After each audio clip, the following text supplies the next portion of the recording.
नमस्कार, देश की बात में हाजिर हैं। किसान आंदोलन आज 73वें दिन भी जारी है।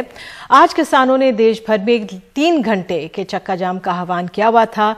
दोपहर 12 से 3 बजे तक किसानों ने अपने आज के प्रयासों को सफल बताया। हालांकि दिल्ली के साथ उत्तर प्रदेश और उत्तराखंड में ये नहीं होना था। साथ ही किसानों की कोशिश थी कि हाईवे और शहरी इलाकों पर चक्का जाम रहे, लेकिन एम्बुलेंस के लिए रास्ते खोले रखे गए। हैदराबाद, बेंगलुरु, राजस्थान से भी सड़क जाम की तस्वीरें आईं। बेंगलुरु में 30 लोगों को एहतियातन हिरासत में लिया गया। किसानों के साथ राजनीतिक दलों ने भी सड़कों पर उतरकर उनका समर्थन किया। उड़ीसा में आदिवासियों ने किसानों के चक्का जाम का समर्थन किया, तो पश्चिम बंगाल, तेलंगाना से भी ऐसी तस्वीरें आई। केरल के कोट्टयम में भी आज प्रदर्शन हुआ है। हालांकि ज्यादा असर पंजाब, हरियाणा में देखने को मिला है। लुधियाना में बड़ी संख्या में महिलाएं भी सड़कों पर उतरी हैं। सोनीपत के पास ईस्टर्न और वेस्टर्न पेरिफेरल एक्सप्रेसवे को बंद किया गया। इसके साथ करनाल में दिल्ली चंडीगढ़ हाईवे और पलवल में भी हाईवे बंद रहा। भारतीय किसान यूनियन ने कहा है कि किसानों ने पंजाब के 15 जिलों में 33 जगहों पर सड़कें जाम की। उधर दिल्ली पुलिस ने भी सुबह से ही मजबूत तैयारी की हुई थी। पुलिस का भारी बंदोबस्त था। करीब 50,000 सुरक्षा बल सीमाओं पर तैनात थे। तो किसी भी तरह की वारदात से निपटने के लिए तैयार थे। मेट्रोज पर भी रोक लगा दी गई थी। हालांकि आज ये तमाम प्रदर्शन शांतिपूर्ण तरीके से निपट गया। तो जो किसान हैं, आज के चक्का जाम का आह्वान से वो संतुष्ट हैं। क्या है उनका आंकलन? उनसे वो किसान नेता राजेंद्र सिंह से बात की है सौरभ शुक्ला ने। हम इस वक्त सिंगू बॉर्डर पर हैं। किसानों का चक्का जाम जो 12 से 3 तक था वो खत्म हो चुका है और कहीं से कोई कानून व्यवस्था की समस्या की खबर नहीं आई है। किसान संगठन काफी संतुष्ट नजर आ रहे हैं क्योंकि 26 जनवरी जैसा ऐसा कुछ नहीं हुआ जिससे इनके आंदोलन को मुश्किल रहे या फिर वो बदनाम। हमारे साथ बात करने के लिए राजेंद्र सिंह दीप सिंह वाला हैं, कीर्ति किसान यूनियन से हैं और संयुक्त किसान मोर्चा के सदस्य भी हैं। सर, एक राहत की सांस 26 जनवरी को जो हुआ वैसा कुछ हुआ नहीं। चक्का जाम आपका शांतिपूर्ण तरीके से लगभग निपट गया है।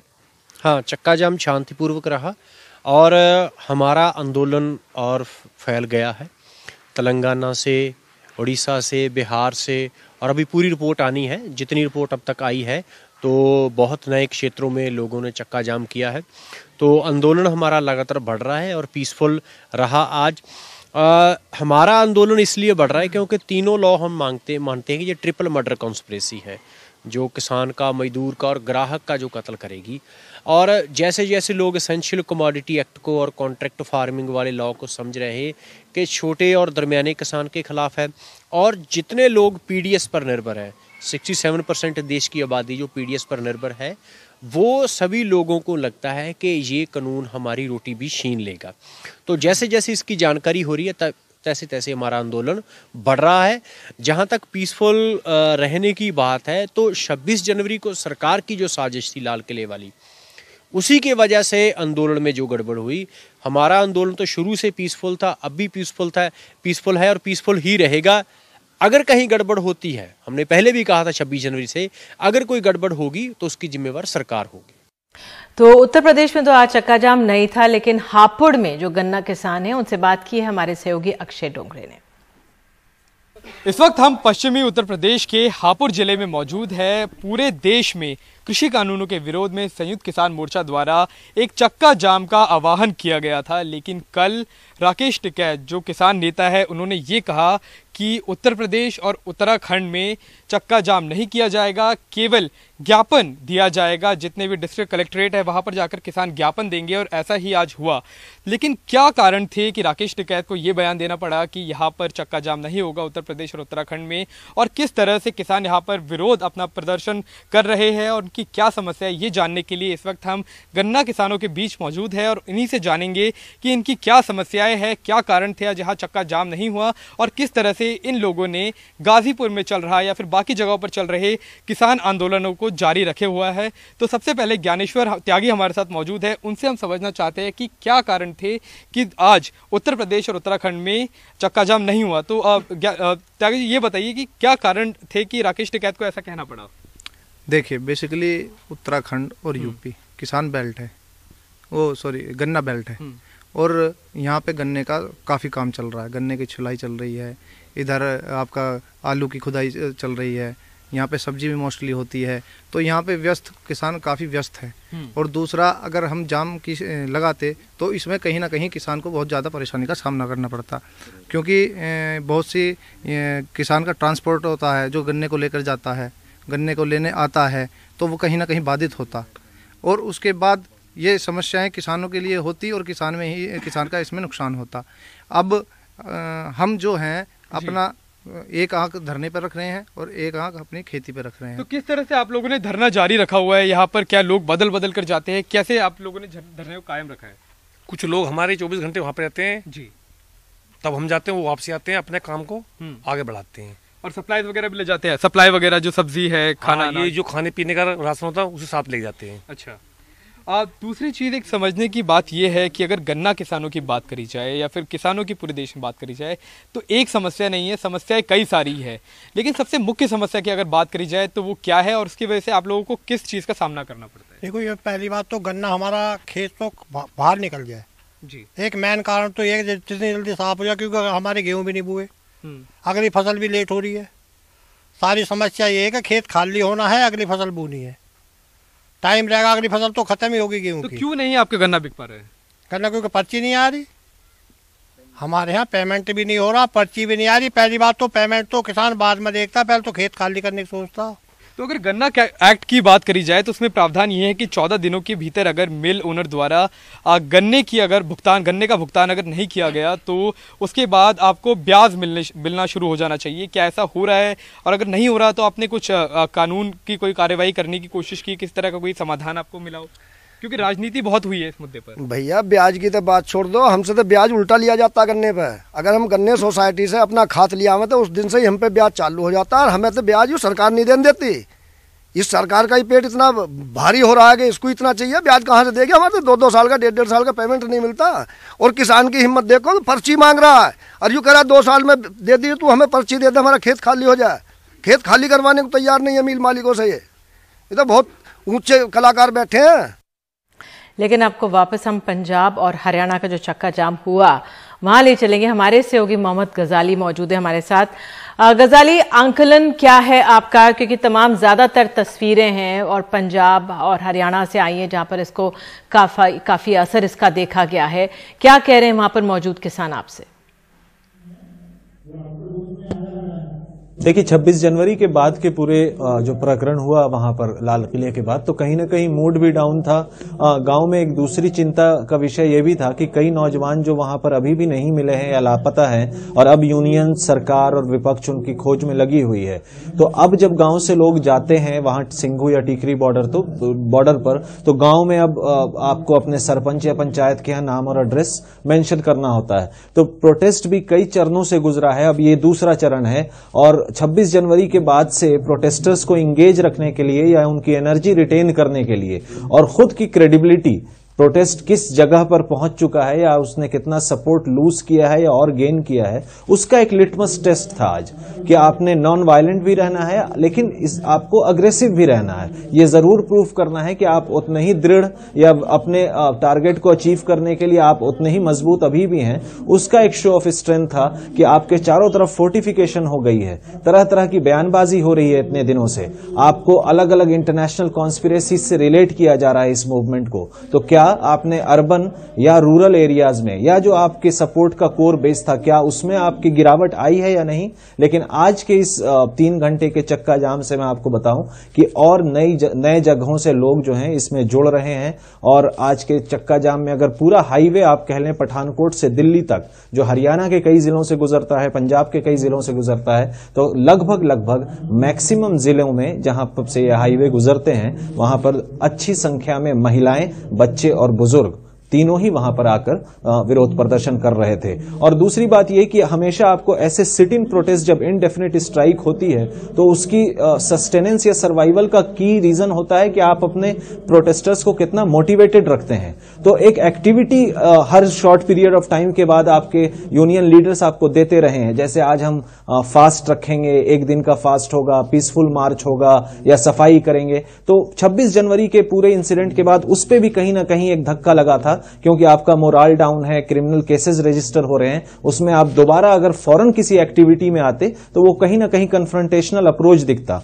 26 जनवरी के बाद, इतने समय के बाद, लगभग 10 दिन का तो समय कह ही सकते हैं, इस 10 दिन के बाद आज बहुत पीसफुल, सारे रेस्ट्रिक्शंस और सारी निगाहें आप पे थी कि कहीं आज भी वो शरारत या उस तरह का वायलेंस ना हो। तो उन सब से बचाकर पीसफुली आम लोगों को ज्यादा असुविधा ना होते हुए, क्योंकि देखा है आपने विजुअल्स में कि कैसे किसान, कुछ जो लोग फंसे थे उनको जाम में खाने पीने की चीजें दे रहे थे या एम्बुलेंस आने जाने की इजाजत दे रहे थे। तो उन सब के बीच में कहीं ना कहीं एक आज फील गुड फैक्टर उनको रहा होगा कि परहैप्स अब जाकर उनका एजिटेशन बैक ऑन ट्रैक दिख रहा है। बिल्कुल, बहुत अहम है कि अपना आप आंदोलन जारी रखें, लेकिन एहतियात के साथ, सतर्कता के साथ और शांतिपूर्ण तरीके से। बहुत बहुत धन्यवाद गजाली इस जानकारी के लिए। और अब आइए एक बार फिर हम चलते हैं टीकरी का। दिल्ली में तो आज चक्का जाम नहीं होना था, लेकिन फिर भी दिल्ली पुलिस ने तमाम एहतियात बरती हुई थी। दिल्ली की सीमाओं पर किलेबंदी सी एक जगह बता सकते हैं थी। 50,000 सुरक्षा बल मौजूद थे। टिकरी बॉर्डर से रिपोर्ट। दिल्ली के टिकरी बॉर्डर पर शनिवार को किलेबंदी कर दी गई। किसानों के देशव्यापी चक्का जाम को देखते हुए यहां करीब 20 स्तरीय सुरक्षा लगा दी गई। कटीले तारों और नुकीली कीलों के बाद यहां जाल भी लगा दिया गया। किसानों ने ऐलान किया है कि आज वो दिल्ली में कोई चक्का जाम नहीं करेंगे, लेकिन जिस तरह से 26 जनवरी को हिंसा हुई उसके बाद दिल्ली पुलिस अब सुरक्षा में कोई चूक नहीं चाहती है और इसीलिए दिल्ली पुलिस ने दिल्ली के अंदर और दिल्ली की सीमाओं पर सुरक्षा पहले के मुकाबले ज्यादा कड़ी कर दी है। 26 जनवरी की हिंसा को देखते हुए पुलिस इस बार पहले से ज्यादा चौकस रही। वहीं पुलिस बैरिकेड के उस पार बैठे किसान शांतिपूर्ण तरीके से अपना विरोध प्रदर्शन करते रहे। हमने मतलब चक्का जाम कराया, भारत बंद नहीं कराया। भारत बंद का मतलब दुकाना बंद करनी अपने को नहीं, चक्का जाम है। पंजाब से हमको इतनी हिमायत मिल रही है, बहुत ज्यादा। देखो तो इससे तो बात कोई कमला बंदा तो कह दे काला नहीं है। कला किसान नहीं इसको काले कानून कह रहा, सारा देश कह रहे हैं। उद्योगपति कह रहे ने, आड़ती कह रहे ने, मुलाजम कह रहे ने, मजदूर कह रहे हैं, किसान कह रहे हैं, खेतीबाड़ी मंत्री को नहीं पता लग रहा है काला कानून है, वो सारा कुछ ही काला है। किसानों के समर्थन में हरियाणा के चरखी दादरी से 40 गांव के खाप के लोग भी दिखे और पंजाब के मानसा से आए वकीलों का समूह भी। कुछ लोग हमारे यहाँ से चक्का जाम में चले गए हैं, बाकी यहाँ पर है। हम शांतिपूर्ण तरीके से चक्का जाम करेंगे, कोई अहिंसा नहीं होगी उसके अंदर। और अहिंसा करने वाला अगर कोई उपद्रवी हो, वो सरकार अपने आदमी भेजती है तो उनके खिलाफ कार्रवाई की जाए। सरकार इनलीगल तरीके ਦੇ ਨਾਲ ਲੋਕਾਂ ਦੀ ਆਵਾਜ਼ ਨੂੰ ਦਬਾ ਰਹੀ ਹੈ। हमें जानबूझ के टारगेट किया जा रहा है। साडी लड़ाई कारपोरेट ਨੂੰ ਆਮ ਲੋਕਾਂ ਤੋਂ ਬਚਾਉਣ ਦੀ ਆ, ਦੇਸ਼ ਦੀ ਇਕਨੋਮੀ ਨੂੰ ਬਚਾਉਣ ਦੀ ਲੜਾਈ ਆ। ਸਾਡੀ ਲੜਾਈ ਕਿਸੇ ਧਰਮ ਦੇ ਖਿਲਾਫ ਨਹੀਂ ਹੈਗੀ, ਕਿਸੇ ਭਾਈਚਾਰੇ ਦੇ ਖਿਲਾਫ नहीं हैगी। टिकरी बॉर्डर से कई किसान दिल्ली के बाहर चक्का जाम में शामिल होने गए। वहीं टिकरी बॉर्डर पर भारी सुरक्षा के बीच आंदोलन शांतिपूर्ण तरीके से चलता रहा। टिकरी बॉर्डर से कैमरामैन अश्विनी मेहरा के साथ मैं मुकेश सिंह, एनडीटीवी इंडिया। तो देशव्यापी चक्का जाम को लेकर दिल्ली छावनी में तब्दील रही। चप्पे चप्पे पर पुलिस की तैनाती और जगह जगह पर चाक चौबंद सुरक्षा व्यवस्था थी। हालांकि मेट्रो के कई स्टेशन बंद कर दिए गए जो अब शुरू हो गए, लेकिन क्या असर रहा, देखिए रिपोर्ट। ये पुलिस का इंतजाम है। आसमान से वो तस्वीर बहुत हद तक साफ होती है कि बंदोबस्त में कोई कमी नहीं थी। जगह जगह पुलिस के जवान। चक्का जाम को लेकर दिल्ली पुलिस और सेंट्रल आर्म्ड पुलिस फोर्सेस के करीब 50,000 जवानों की तैनाती रही। किलेबंदी लाल किले पर भी रही। 26 जनवरी की घटना से सीख लेते हुए पुलिस का यहाँ पे अच्छा खासा बंदोबस्त है, पूरी किलेबंदी की गई है और वो भी दिखाने की कोशिश करते हैं कि किस तरीके से यहाँ पे मौजूदगी है पुलिस की। हालांकि पुलिस की मौजूदगी तमाम उन सड़कों पर है जो हमने देखा, ITO के पास हो, प्रगति मैदान के पास हो, अक्षरधाम के आसपास हो, सिग्नेचर ब्रिज के आसपास हो। तो कुल मिलाकर 50,000 दिल्ली पुलिस के जवान हो या सेंट्रल आर्म्ड पुलिस फोर्सेस के जवान हो, उनकी तैनाती की गई है इस चक्का जाम के मद्देनजर। हालांकि इसका असर दिल्ली पर नहीं पड़ने वाला है, जो किसान नेताओं की अगर माने तो, लेकिन लाल किले पर भी अच्छा खासा बंदोबस्त है। चक्का जाम का असर सड़कों पर या गाड़ियों की आवाजाही पर तो नहीं पड़ा, पर एहतियातन कई मेट्रो स्टेशन जरूर बंद कर दिए गए, जिससे सवारियों को परेशानी आई। सुबह मैं मेट्रो से आया था, लेकिन मुझे नहीं लग रहा था कि यहाँ मेट्रो स्टेशन कोई बंद होगा। अब स्टूडेंट हम, इतना पैसा तो है नहीं हम पे कि कैब वगैरह करके जाएं। अब कैब से भी करके जाएंगे तो फिर अब बस में जाना पड़ेगा। थोड़ा कम से कम 1000 रुपये का आज का नुकसान है मेरे को। लेफ्ट संगठन से जुड़े कुछ नेता कार्यकर्ता ITO के शहीदी पार्क के पास किसानों के समर्थन में आए, जिसके बाद उन्हें पुलिस ने हिरासत में ले लिया। तो शहीदी पार्क से अभी फिगर आ रहे हैं, बेसिकली हमने करीब 60 से ऊपर अभी तक डिटेन करके। पूरी दिल्ली में ये सिर्फ मैं शहीदी पार्क का फिगर शहीदी पार्क। और अभी तक कोई अनहोनी खबर या चक्का जाम को लेकर कहीं से कोई खबर जो आपके पास आ रही है? मेरी जानकारी में पुलिस को आशंका थी तो दिल्ली में इंतजाम पुख्ता थे। सड़कों पर न तो कोई परेशानी दिखी और न ही जाम का झाम ही दिखा। नई दिल्ली से परिमल कुमार, NDTV इंडिया। तो एक ब्रेक के बाद आपको गाजीपुर बॉर्डर भी ले चलेंगे और साथ ही महाराष्ट्र भी, जहां पर चक्का जाम रहा और किसानों को महाराष्ट्र में किस तरह से राजनीतिक दलों का साथ भी मिला।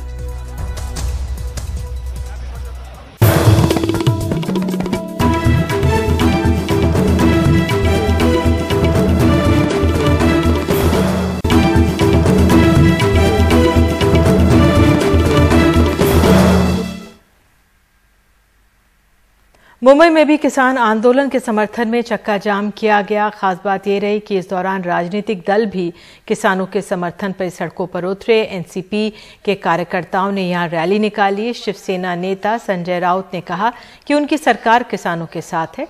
ज्यादा जानकारी दे रहे हैं हमारे सहयोगी सोहित मिश्रा। देश भर में अगर बात की जाए तो शनिवार के दिन चक्का जाम का कार्यक्रम किया जा रहा है और उसी के साथ में अगर देखा जाएगा तो मुंबई में भी जो है लोग चक्का जाम का काम कर रहे हैं। अगर आप देख सकते हैं संयुक्त शेतकरी कामगार मोर्चा जो है महाराष्ट्र का, वो, या अगर और आप देखेंगे तो आपको एनसीपी के झंडे, समाजवादी पार्टी के झंडे और कुछ यूनियन लीडर्स के नेता भी यहाँ पर मिल जाएंगे। मुंबई के कुर्ला इलाके में जो है ये प्रदर्शन किया जा रहा है और जिस तरह से कृषि कानून के खिलाफ देश के अलग अलग हिस्सों पर प्रदर्शन लगातार चल रहे हैं किसानों के समर्थन में, उसी तरह के प्रदर्शन आपको यहाँ पर भी देखने मिलेंगे। अब जो हमारे वीडियो जर्नलिस्ट राजेंद्र दयालकर आपको दिखा रहे हैं, ये एनसीपी के कार्यकर्ता हैं। आपको समाजवादी पार्टी के झंडा भी वहाँ पर नजर आएंगे। एक ये कहीं ना कहीं अंतर रहा है मुंबई और दूसरी दिल्ली की अगर बात करें उन दोनों के बीच में।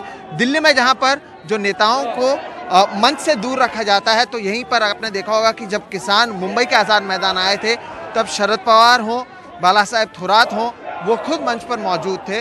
महाराष्ट्र में जो महाविकास आघाड़ी है, जिसमें 3 पार्टियां हैं, शिवसेना, कांग्रेस और एनसीपी, उन्होंने किसानों की मांगों का समर्थन किया है, कृषि कानून के खिलाफ हैं। उन्होंने ये भी कहा था कि महाराष्ट्र में कमेटी बनाई जाएगी ताकि इन कानूनों को जो है इस राज्य में लागू नहीं किया जाए। और इसलिए आप देखेंगे कि ये एक बड़ा अंतर आपको देखने मिलेगा कि यहाँ पर राजनीतिक पार्टियों के लोग भी जुड़े हुए आपको नजर आएंगे। संजय राउत जो शिवसेना सांसद हैं, वो हाल ही में दिल्ली में गए थे। उन्होंने राकेश टिकैत से भी वहां पर मुलाकात की थी और उन्होंने जो है अपना समर्थन जाहिर किया था। पुलिस की सुरक्षा आपको दिखा दें कि पुलिस यहाँ पर मौजूद है। उन्हें भी पता है कि चक्का जाम होगा, इसलिए उन्होंने गाड़ियों को पीछे ही रोक दिया और वहाँ से डाइवर्ट कर दिया ताकि कहीं पर किसी प्रकार के लोगों को परेशानी ना हो। ये स्टेशन के पास में ये जो इलाका है, वहाँ पर ये प्रदर्शन किया जा रहा है। इन लोगों की मांग वही है कि जिस तरह से दिल्ली में आंदोलन चल रहा है और लोग कह रहे हैं कि कृषि कानून के खिलाफ जो उनकी मांगे हैं उसे लेकर यहाँ पर आए हैं। कुछ महिलाएं यहाँ पर ऐसी भी हैं जो महिलाओं की जो रिप्रेजेंटेशन है उसका मांग वो कर रहे हैं, क्योंकि खेती में जो है महिलाएं बड़े पैमाने पर मौजूद हैं, लेकिन जिस तरह का रिप्रेजेंटेशन उन्हें मिलना चाहिए वो उन्हें मिलता हुआ नजर नहीं आ रहा। और एक बार फिर से आपको गाजीपुर लिए चलते। गाजीपुर बॉर्डर पर लगातार किसान पहुंच रहे हैं। उन्होंने एनडीटीवी से कहा है कि एक वक्त था जब किसान नोट पर होता था, आज रोड पर है। उनसे बात की हमारे सहयोगी रवीश रंजन शुक्ला ने।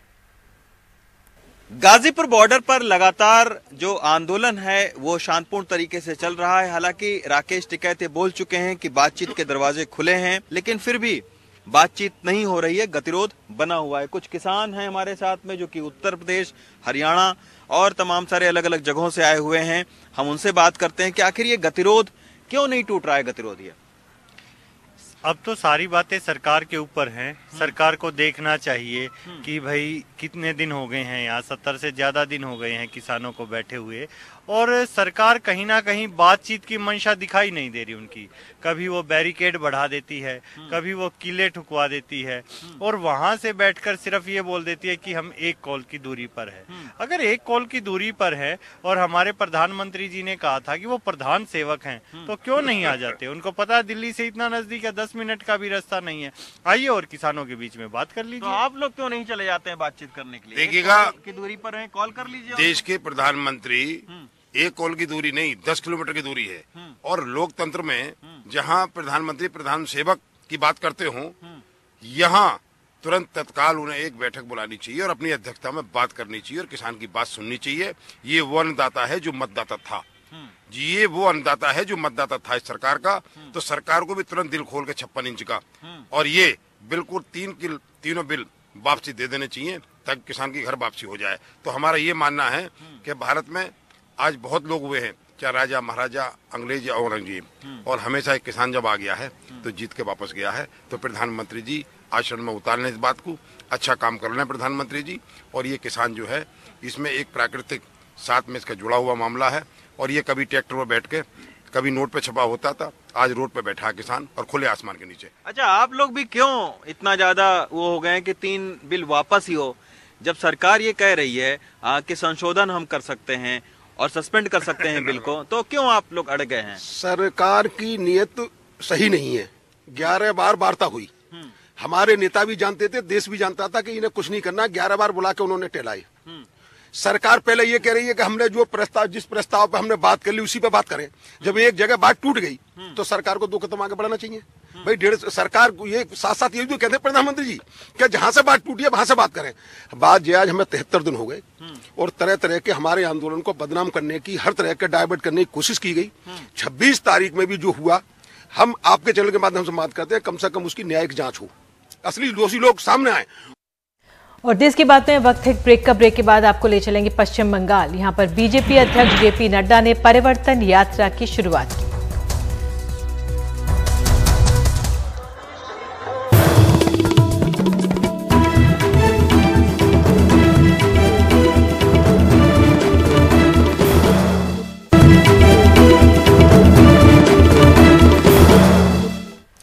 और पश्चिम बंगाल का चुनावी घमासान। बीजेपी अध्यक्ष जेपी नड्डा पश्चिम बंगाल के चुनावी दौरे पर हैं। आज उन्होंने मालदा जिले में एक रैली कर परिवर्तन यात्रा की शुरुआत की।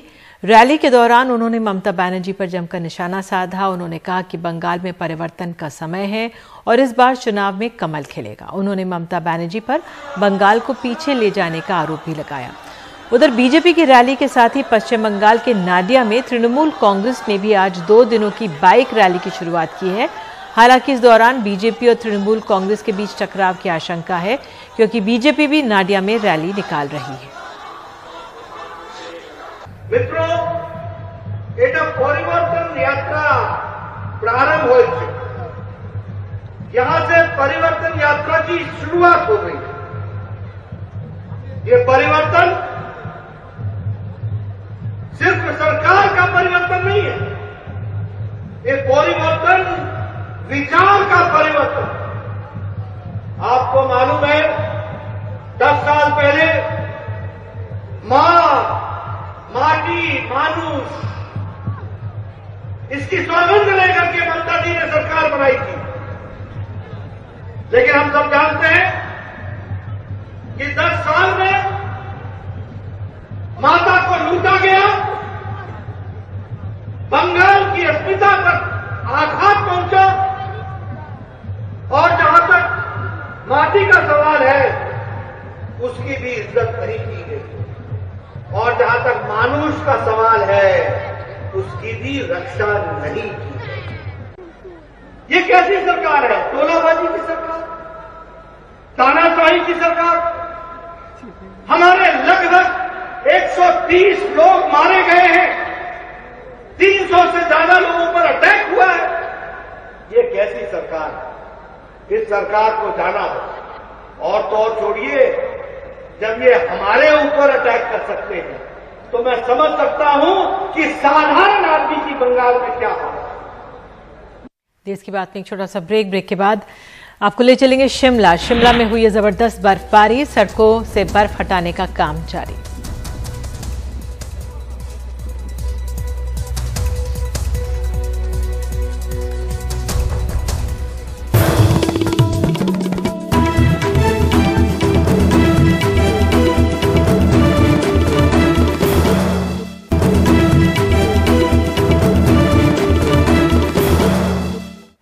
हिमाचल प्रदेश की राजधानी शिमला में ताजा बर्फबारी हुई है। भारी बर्फबारी से राजधानी शिमला में चारों तरफ बर्फ की चादर दिखाई दे रही है। मॉल रोड समेत शहर की तमाम सड़कें बर्फ की चादर से ढकी हैं। हिमाचल प्रदेश की राजधानी शिमला में बर्फबारी के बाद रास्तों में बर्फ हटाने का काम चल रहा है। भारी बर्फबारी के चलते लोगों को भी परेशानियों का सामना करना पड़ रहा है। तो कोरोना महामारी के चलते पूरी दुनिया में लोगों को परेशानियों का सामना करना पड़ रहा है। ऐसे में कोरोना वॉरियर खुद की परवाह किए बिना लोगों की मदद के लिए आगे आए हैं। 12 साल की भारती से मिलिए, जिन्होंने इस दौर में मास्क बनाकर लोगों को बांटे हैं। इनके पिता कूड़ा उठाने का काम करते रहे। अपने भाई की मदद से इन्होंने 200 से ज्यादा मास्क बनाकर लोगों में बांटे हैं। एनडीटीवी डिटॉल बनेगा स्वस्थ इंडिया, इनके योगदान के लिए इन्हें सैल्यूट करता है। मैम, मेरा नाम भारती है। मैं 12 साल की हूँ। मैंने 120 मार्क्स सिले हैं। मैम, हम बड़े होके बनना चाहते हैं टीचर।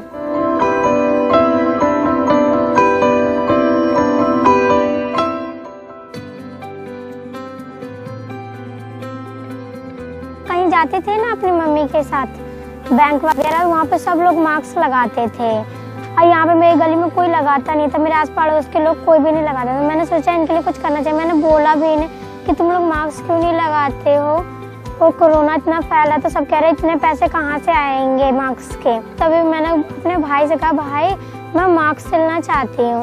तो फिर मेरे भाई ने कहा तो सिल भी पाएगी। मजाक उड़ा रहा था वो हमारा। पहली बार में तो मेरे को लगा कि ये ऐसे ही टाइम पास कर रही है, कि मजाक बोल रही है। तो मैंने बोला कि ठीक है बना के देख, अगर तेरे से बन जाए तो मैंने बोला हेल्प करूँगा मैं तेरी। तो फिर उसके बाद जो तेल वेल डालना था उसमें मशीन में ठीक करवाया। पहले तो इनने बनाया तो थोड़ा बहुत गड़बड़ बन गया था, तो मैंने यूट्यूब पे इसको सर्च करके दिया, तो इनने देख कर बनाया थोड़ा बहुत।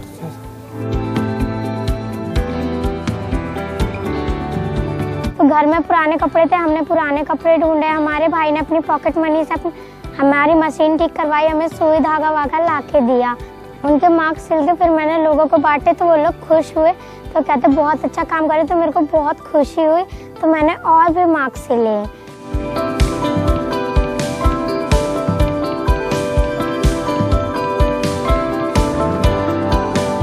हम लोग तो मैडम रोज के कमाने खाने वाले हैं, गरीब आदमी हैं। मैं रहते तो बहुत दिन से हो गई। लड़की की मेरे बचपन से बहुत हौसला है, छोटी पसे।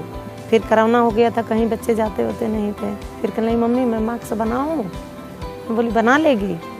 अब तो हाँ मैं देख के बना लूँगी। मेरे दिल में नहीं था जो मेरे इतने गरीब बच्चे को मेरी बेटी इतना मैंने आगे को बढ़ाई।